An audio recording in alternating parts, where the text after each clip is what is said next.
Hi guys, welcome in.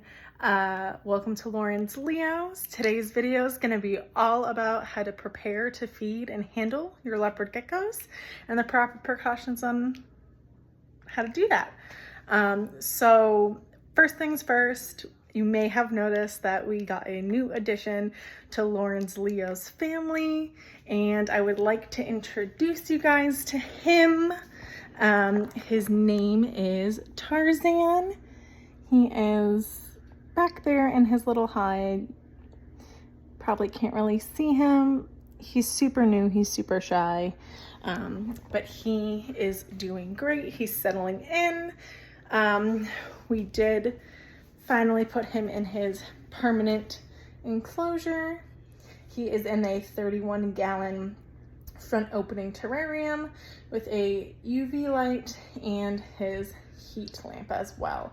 His heat lamp is a 75 watt and his UV is a 13 watt. So that is that. That's Tarzan. He is now part of the Lauren Leo family. And one more thing before we get into it.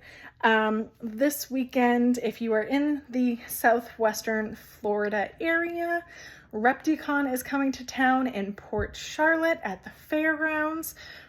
I will be there on Saturday, so if you would like, please be sure to join us on Saturday. It is an all-day event and you can find tickets on the Repticon website.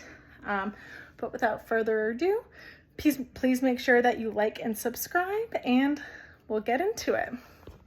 So I did have somebody reach out to me and actually suggest this video, which I love. I love our subscribers participating in what they like to see.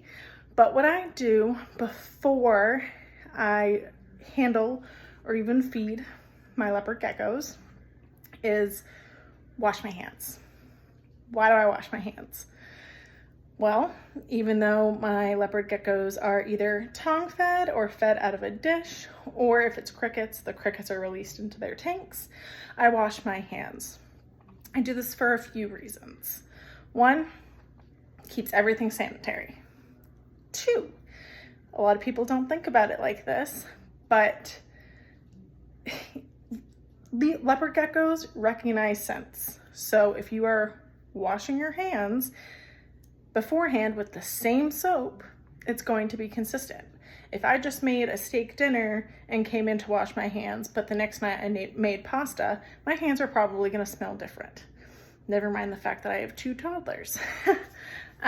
So first things first is I wash my hands. I wash my hands with the same soap every single time I handle my geckos. And that's just to avoid any potential frights or spooks for them scent-wise. Leopard geckos do have something called a Johnson's organ, which is in their tongue, which is why a lot of leopard geckos will lick you.